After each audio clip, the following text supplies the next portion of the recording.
That is just pure acting at its finest. Hi DVDers, welcome. Today we're going to be doing 2 reviews. Don't forget to like, subscribe, hit that notification bell so you know when I post new videos. Now let's get into this. And we're going to be starting with Lou, starring Allison Janney and Journey Smollett. I wish I could say that some good came from what I did. In truth, I left the world a more dangerous place. The movie starts, the girl is kidnapped and Lou is kicking ass and taking names. There were a few slow moments, but nothing slow enough where you have time to pick apart the storyline, because there wasn't really much of a story in this. It's just that particular group, the 4 of them. It's basically about them and about getting this girl back. The story follows a mother, a daughter, and their reclusive landlady, who is this old lady living in the middle of nowhere on an island in the Pacific Northwest.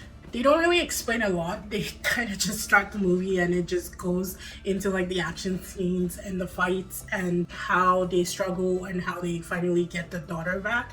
And honestly, I wasn't mad at it because the movie started and it started. You know, there wasn't like a preamble leading to what was going to happen or what they were going to do. World's not a playground. Teach your kid to look out for herself. I love this for Allison Janney. She plays Lou, who is the retired CIA agent in hiding, and I have wanted to see her in a role like this. I don't know if she's done something like this in any of her previous movies, and if she has, please comment in the comment section so I can check it out. But I absolutely love this character for her. She was the main person that made me want to watch this movie. And as soon as I saw that she was playing this badass retired agent, I was like, yes, I'm there for it. I want to see what she can do. Why you gotta drive so goddamn fast when you know there's a child nearby? And then you have Johnny Smollett, who plays Hannah Dawson, the single mother. And Johnny's pretty good. I first saw her in True Blood. I've seen her in a couple of other things, but I know that one of her best performances was in Lovecraft Country, but I haven't seen that. My husband watched that and he said it was really good. But I like her. I think she's a good actress, and she delivered in this. It wasn't anything different from what she's been doing in the past. And then we have Logan Marshall Green, who plays the father of the girl and who kidnaps his daughter basically in the movie, and he was a standout for me in this. I believe he was in Prometheus, if I can remember correctly, but that's not even where he stood out most for me. The movie that I know him from and I really loved was Upgrade, and if you haven't seen Upgrade, please watch it after you finish this review, because that movie was spectacular. It was so original, it was so different, and it didn't end anywhere close to how I thought it would end, and that was just a cherry on the cake. It freaked me out, it made me excited, it made me love him as an actor, and he really did show his acting chops in that. In this, he was a full-on psycho.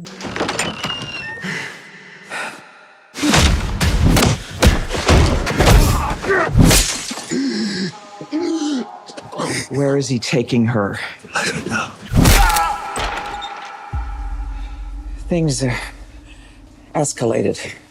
As far as originality goes, it's not full-on original, but I think the style and the delivery of this movie was original. We've all seen the kidnapped daughter story. I mean, taking is like the first thing that comes to mind when you think of kidnapped daughters, right?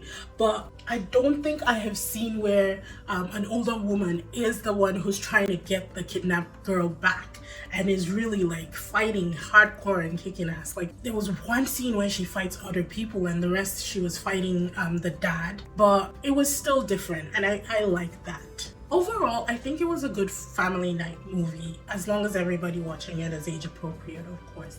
And on a DVD scale, it's a 7.5. I would tag it as a should watch.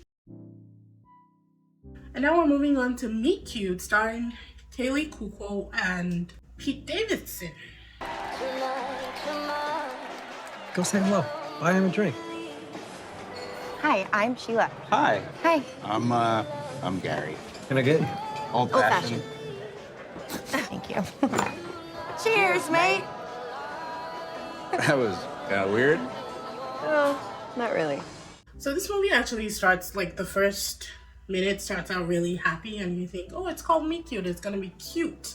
and happy and peppy, and it's just gonna show how they romantically fall in love, and it's gonna be this beautiful rom-com because it stars Kaley and Pete. But they actually really get deep, and it kind of turns sad real quick, and I'm like, oh no, it's one of these movies. But let's get into the characters and some of the things that didn't really line up and some of the things that I actually liked in the movie. I have got to come clean with you. I'm from the future. Wait, I'm sorry, I'm a little confused. So how much do you use the tanning machine? Oh no, it's not a tan machine, it's a time machine. Try it.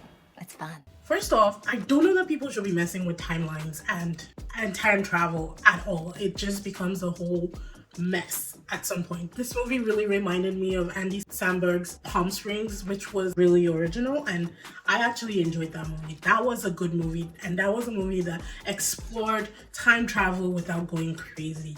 Meet Cute, however, I feel like they lost the reins at some point. It's not an easy thing to try and work with or explore and explain, and I feel like it got muddled at some point within this movie. I've spent the entire week with you. This night, 7 times in a row. Wait, what'd you do with the other you from the past?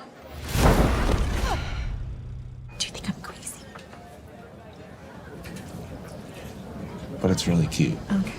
So the movie basically follows Sheila, who's played by Kaley Cuoco, and how she keeps going back into time to experience this one night of her meeting Gary, who's played by Pete Davidson. And she keeps reliving this 24 hours for I think a whole year. And kept killing herself, like her current time loop self. Every time she went back 24 hours, she would kill the present original Sheila of that time. For me, that's morbid. Why would I want to keep killing myself every single day for a year? That just, it makes no, that made no sense to me. But I get it, because you can't have two people in the same timeline, right? So, fine. Moving on. You ever had a night like this ever in your entire life? I just wanted to change a couple things to make you more perfect. This never happened with old Gary. Kaley Cuoco is a fantastic actress. If anything, the first 3 minutes of the movie where she displays a range of emotion in just that one clip, I think maybe it was like the first minute, to be honest, was fantastic. That is just pure acting at its finest, and I appreciated that scene more than the entire movie, if I'm being honest, because it just showcased her range. Sheila, on the other hand, the character in this movie, I really felt sad for her at the end of it. And I can't say that I was on board with Sheila. I thought that she was a little bit crazy. I thought that she was a lot unstable. I felt like she needed professional help by the end of this movie, and I don't know, what she was doing was just twisted to me. If I could go back in time, I wouldn't relive that one moment for a year and then try and change the moment to make it perfect. Like, it just seemed like a cry for help. What exactly did you change about me? I have this ability to take your pain away. It's not yours to take away, Sheila! It came from a good place, Gary. Yeah, so did gender reveal parties. Pete Davidson, on the other hand, he plays Gary, and it was okay. There was nothing really extraordinary about this character. It was just a guy that didn't know he was reliving the same night over and over again. As far as acting goes, it was fine. Like I said, there was no nuances. It wasn't deep in any way. He didn't need to tap into anything serious to play this character, and for what it was, he did okay. I wouldn't say the movie left an impression on me. If I'm being honest, I don't think anything was solved at the end of this movie. I think that it will only take one thing to trigger Sheila again and basically send her on the path that she was trying to end on. And when you think about their meet cute, it honestly sounds like a reoccurring nightmare. On a DVD scale, it was a 5 out of 10. Don't expect anything. Don't expect to be moved or in any way changed by this movie. But thank you, DVDers. I hope you enjoyed the review today. I like to clump it once in a while just so you guys get the most out of my reviews. Don't forget to like, subscribe, share, hit that notification bell so you know when I post new videos. I will see you in the next one. Bye.